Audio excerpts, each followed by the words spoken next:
Olá, você ligado no Notícias Agrícolas, eu sou Guilherme Dorigatti, nós damos sequência à nossa programação, dessa vez para falar sobre o mercado do milho. Vamos acompanhar o que tem movimentado as cotações nesses últimos dias, o que a gente pode esperar dos preços do cereal daqui para frente. E quem vai conversar com a gente sobre esse assunto é o Francisco Queiroz, ele é analista da consultoria agro do Itaú BBA, já está aqui conosco por vídeo, então seja muito bem-vindo, Francisco, é um prazer tê-lo aqui no Notícias Agrícolas. Ô Guilherme, boa tarde, prazer é todo meu aí de conversar com vocês.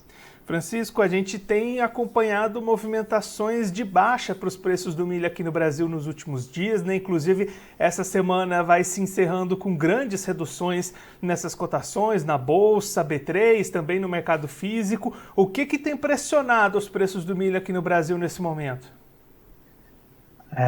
Bom, aqui no Brasil, né, assim, a gente teve uma aceleração, né, maior no plantio do milho segunda safra na última semana, né, com a diminuição das chuvas, principalmente na região central do Brasil, né.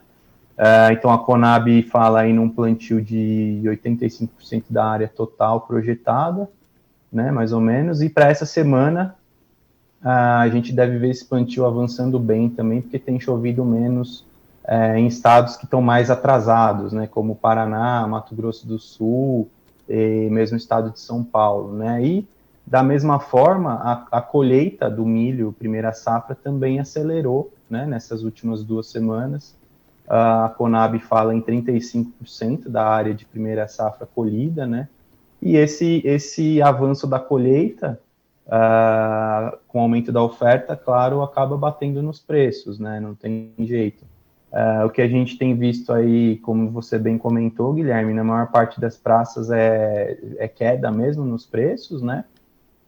Mas ao mesmo tempo ainda parece que o mercado está um pouco parado, né? Esperando até mais milho entrar para ver se os preços eles caem um pouco mais, né? A gente vê que o mercado spot está bem devagar, então isso acaba até fazendo com que o preço caia ainda mais, né? Porque tem a oferta, mas a gente não tem uma demanda nesse momento ainda tão firme, né? E aí, Francisco, daqui para frente, essa deve ser a tendência? A gente deve seguir com esse mercado pressionado por mais um tempo? Dá para esperar alguma reação nos preços? Como é que você está olhando o que a gente ainda tem por vir para esses preços de milho aqui no Brasil? Certo. Então, assim, tudo olhando de hoje, tá, Guilherme? Porque a gente sabe que o mercado é muito dinâmico, né? As coisas mudam de um dia para o outro, mas nas condições atuais, assim, a gente vai observar essas quedas, né, que são normais, mas olhando no médio prazo, a gente acredita que os preços de milho, eles não cedam tanto, tá? Eles tendam a ficar mais firmes mesmo, né? Porque a expectativa é boa para o consumo interno, a gente tem uma expectativa de aumento do consumo interno esse ano, aumento na produção de carnes, né? E também uma expectativa excelente para as exportações do grão, né? Então, claro que na época da colheita, seja da safra, ou olhando mais para frente, né? Quando a gente fala da segunda safra, que não dá mais para chamar de safrinha, né? A gente tem mesmo uma queda dos preços, porque é normal, é sazonal, né? Mas a gente acredita que a demanda externa também ela tende a ficar firme, né? E isso vai enxugar esse excedente de milho no Brasil, né? Então, a gente vê preços hoje na B3, né? Olhando o contrato de setembro, na casa de 84, R$ 85 por saca, que parece bem razoável, né? Olhando de hoje, todo o panorama de mercado. Mas aqui, Guilherme, acho que a gente tem que colher primeiro, tá? Aqui vale dizer que, como eu comentei há pouco, esse plantio ele nem terminou ainda, né? O plantio da segunda safra, então é importante que esse plantio ele termine bem, né? Que as lavouras elas se desenvolvam, né? E que produzam esse número que está sendo projetado nesse momento aí pelo mercado de 95 até 100 milhões de toneladas, né? Para a segunda safra. Aí a gente tem capacidade de atender o mercado interno e o mercado externo, né? Agora, se a gente tiver problema com a safrinha, né, por conta desse plantio aí fora da janela ideal, aí certamente é de se esperar preços para cima, né? E aí, Francisco, você comentou as questões das exportações, né? A gente veio de um 2022 bastante aquecido com esses embarques brasileiros de milho. 2023 também começou bastante forte. O que você está esperando para esse restante do ano, até com esse advento da chegada da China para buscar milho aqui no país?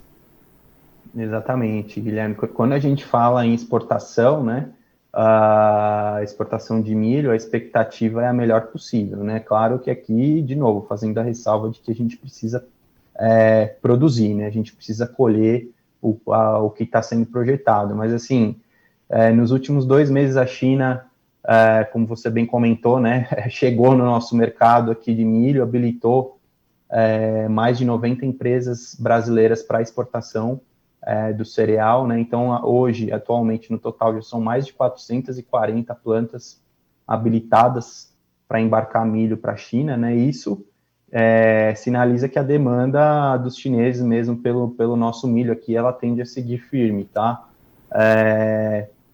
Quando a gente pega os números, nos 2 primeiros meses desse ano aqui de 2023, a China já é o segundo principal destino do milho brasileiro. Nós embarcamos para lá 1 milhão e 100 mil toneladas.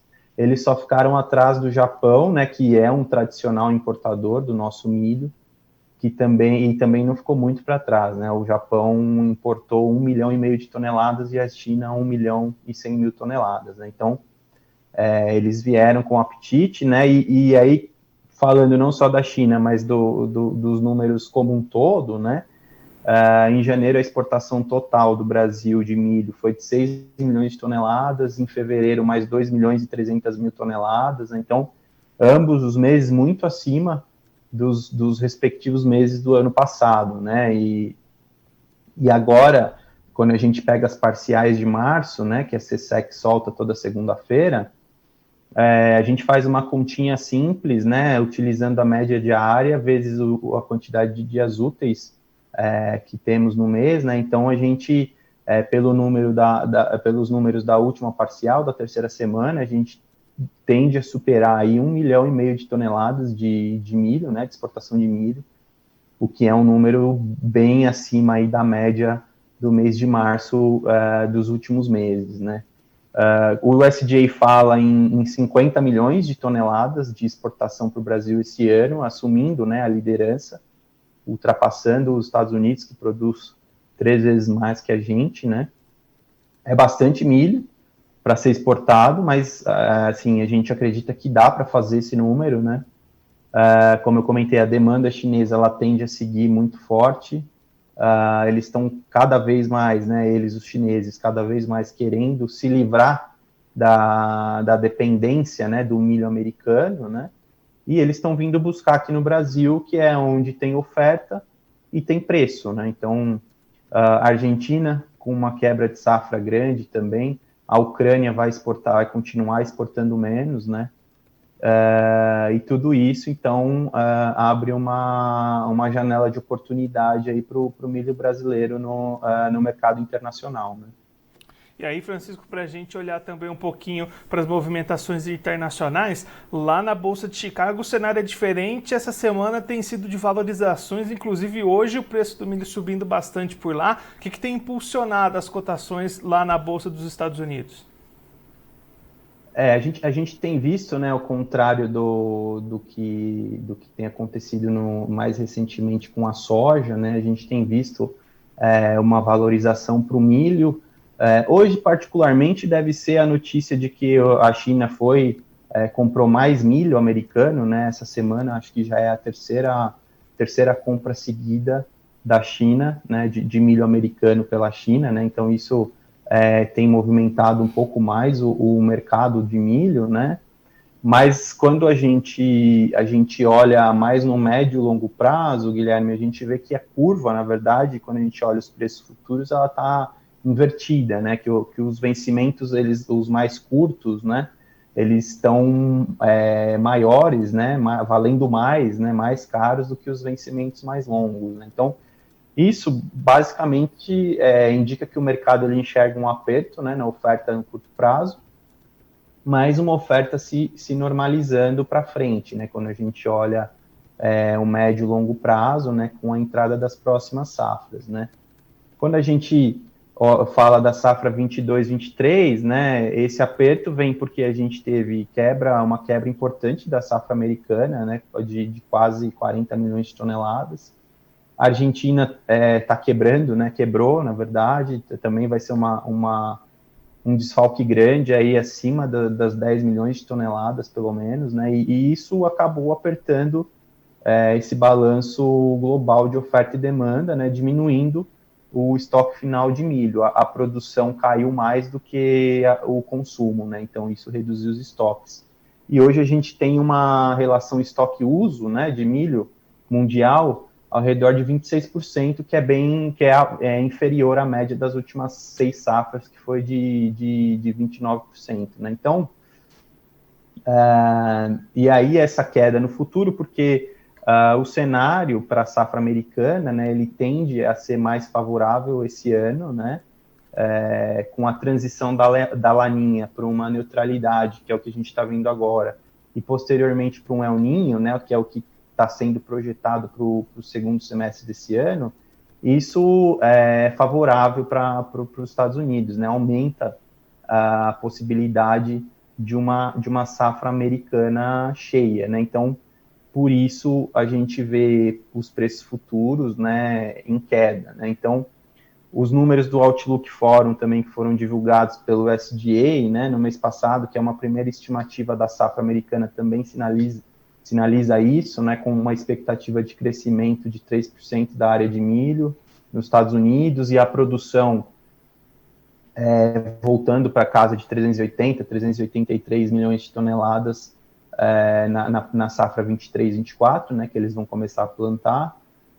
Então, assim, a gente acha que, assim, olhando de hoje, né, essa curva faz bastante sentido, né, se a gente não tiver problemas climáticos nem geopolíticos, né, essa curva faz bastante sentido, e a gente acredita que só deve acontecer uma correção desses preços, né, caso a gente veja algum problema climático lá em junho, julho, né, quando as lavouras americanas estiverem se desenvolvendo. Né?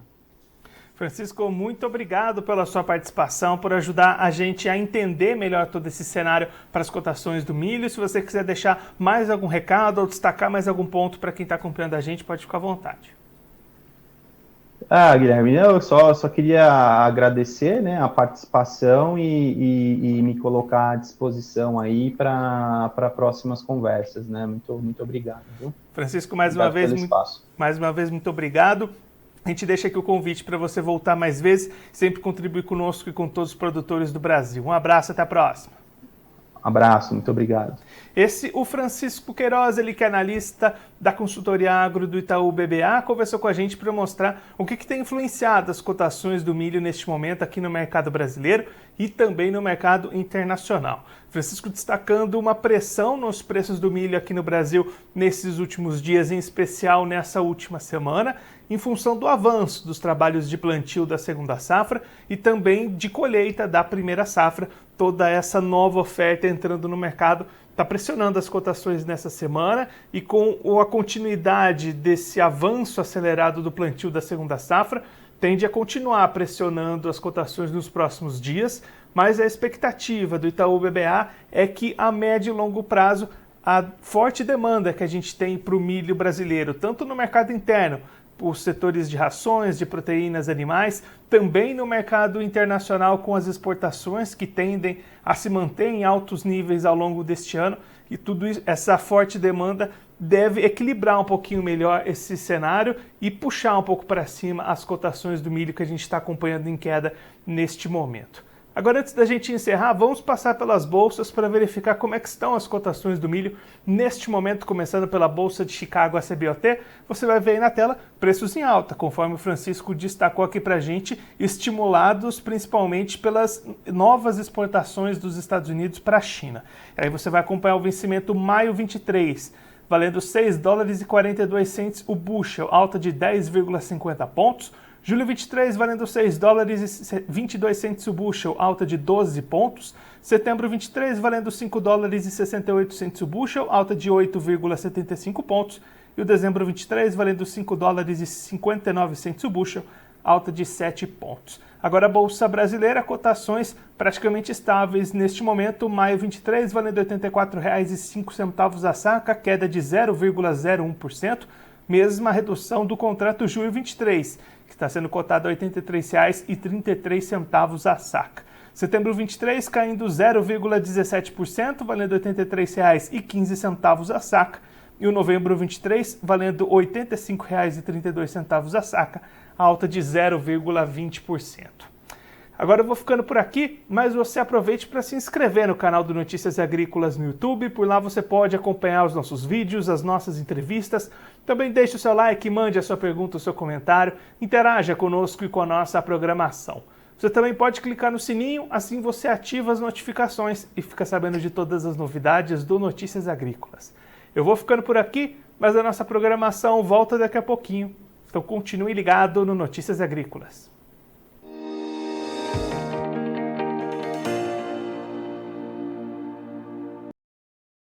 Participe das nossas mídias sociais, no Facebook, Notícias Agrícolas, no Instagram, @Notícias Agrícolas e em nosso Twitter, @Noteagri. E para assistir todos os vídeos, se inscreva no YouTube, na Twitch, no Notícias Agrícolas Oficial.